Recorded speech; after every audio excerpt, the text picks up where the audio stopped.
Hey everybody, this is D Hunter bringing you another action figure review. Today we're going to be looking at the DC Direct, DC Essentials, DCeased the Joker. Now this is essentially a zombie Joker from the storyline DCeased. This is pretty much the DC Essentials Joker, just slightly repainted. I think it's a really cool gimmick. So let's check out the packaging here. As you can see at the top, DC Essentials, DCeased the Joker. At the bottom, DC Direct.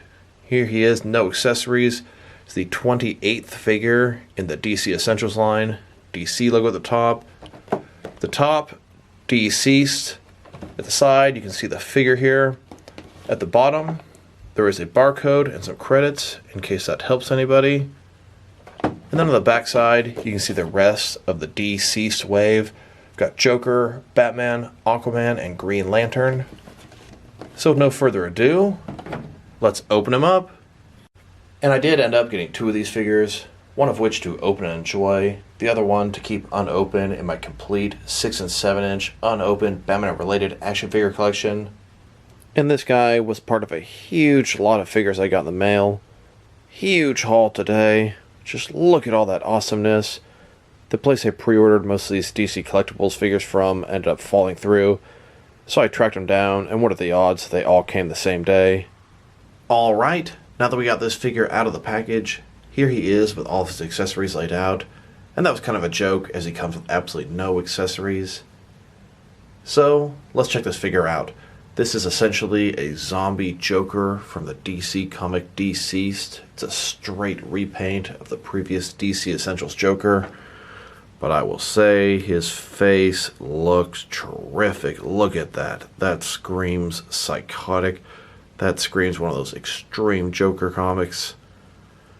Now there is a little bit of actual damage to his face, like his cheek up here, maybe his lip a little bit. But for the most part, you can use this as a regular Joker covered in blood. Maybe he just finished with Jason Todd. All kind of different things you could have this guy. There is one gash in the back of his head, and that's some sculpting detail. But you know what? You don't see that from 90% of the camera angles. So not only do I have a really cool zombie Joker, but I've also got a really sinister Joker covered in blood from a torture scene. Beyond that, the rest of his suit, it's just a little bit dirtier and darker, and we will compare it with the original DC Essentials release. On one of his hands here, he's got some blood, and it looks like his fingertips are showing a little bit. Black fingernail polish, perhaps. White fingers, I like that. Other hand is just fine. Pretty interesting. Nothing different on the back of this guy. Like I said, just some darker covers overall. But the bloody face looks sick. And just like on almost all the other DC Essentials figures, his hands pop out easily. This guy comes with those sort of zombie, sort of creepy hands, sort of scratching at stuff. If you wanted to swap him out with the original Jokers, you should be able to do that. And just a little glimpse of what that might look like. If you wanted to use the original DC Essentials Joker's hands with this guy, no problem. Now that we've taken a pretty in-depth look at the figure, now let's check out his height. From bottom to the top of his head, sitting at about 6.9 inches tall, which is going to translate to about 17.5 centimeters. Next, let's look at his articulation. And I'm not sure if they're all like this, but mine had some severely stuck joints. I ended up giving him a hot water bath, and everything seems to be fine after carefully freeing them up. So starting with his head here, can rotate from side to side. Can look up about that far and down about that far. I think he would go down further, but his chin is hitting his chest. His shoulders are on a ball joint. They go out a little bit more than 90 degrees. Up, down, around, all that good stuff. He's got a bicep cut below that.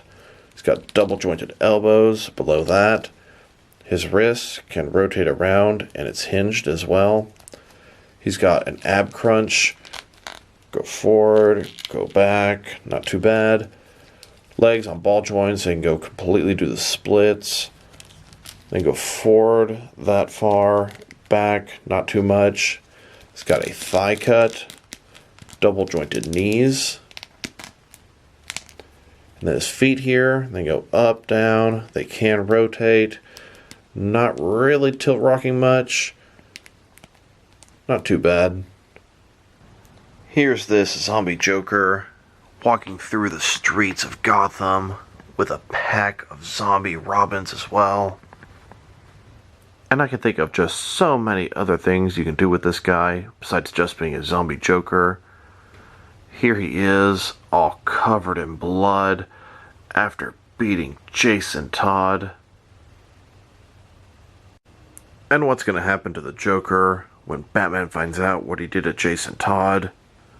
Well, Batman's going to make sure Joker gets bloodied up just as bad. I could also see myself using him as a bloodied up Joker after he spent an afternoon torturing some cops. Next, let's check him out compared with some other action figures. Starting off with the other DCeased figures. Here he is, next to the entire first series of DC Direct's DCeased line. Series 2 is supposed to have Supergirl, Superman, Harley Quinn, and The Flash, but I don't know if that's actually still going to come out or not. And I did see some unpainted prototypes once upon a time for Nightwing, Deathstroke, and Red Hood, but you can pretty much put that out of your mind, those ever hitting retail. Fingers crossed on Series 2 though. Here he is, next to the original DC Essentials Joker, and at first I thought this guy was a straight repaint, but it looks like it might be a new head. I mean, looking at the two guys together, their hair is definitely different, and the face and head is different as well. Definitely a surprise to me. I thought it was just the same head bloodied up.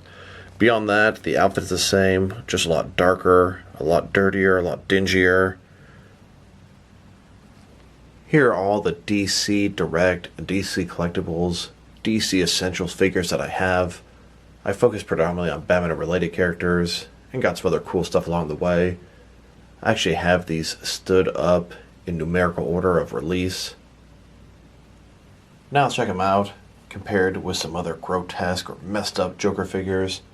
Starting off with a couple of Arkham City sick Jokers. On the left, we've got the Mattel Batman Legacy Arkham City Sick Joker. And on the right, we've got the DC Direct Arkham City Sick Joker. And the DC Direct one is absolutely gorgeous. He looks sick and disturbing, just like this DCeased Joker. I mean, look at their faces. These are two of the creepiest Joker figures I've ever seen. Here he is, next to a few DC Direct or DC Collectibles Joker figures. On the left, those are the Jokers from the New 52, where he cut his own face off. And on the right is the Joker from Endgame, with part of his face burned off. I also think he looks really good next to the Batman Who Laughs and his Robin Crows. Here he is, next to some other zombie figures in my collection. From left to right, we've got a Jazzwares Fortnite Ghoul Trooper. Then we've got some Palisades, Resident Evil Zombies, and then the Zombie Joker. And then on the right, some Mattel Wrestling Zombie Women. Now, let's check him out, compared with some action figures from different various companies, to see how he fits in both scale and style-wise, in case you wouldn't know which lines you can mix him with. I'll try to focus my comparisons on as many Joker figures as possible. Here he is with some of his DC Direct and DC Collectibles brothers. In front of you are 5 different Joker action figures, all from DC Direct, all 7-inch scale. And here he is, next to some DST or Diamond Select toys. Then, with some McFarlane DC Multiverse Joker figures. And with some NECA action figures. Then, with some Mattel wrestling figures. And here he is, next to some Mezco 1/12 cloth soft goods action figures. Then, with some Mattel DC Universe Classics and Multiverse Joker figures. And here, next to some Mafex Joker figures. Then, with some Hasbro Marvel Legends. And here he is, next to some SH Figure Arts Joker figures. And finally, here he is, next to some Jazzwares Fortnite figures. So overall, it's a pretty cool figure. I'm enjoying him more than I expected I would.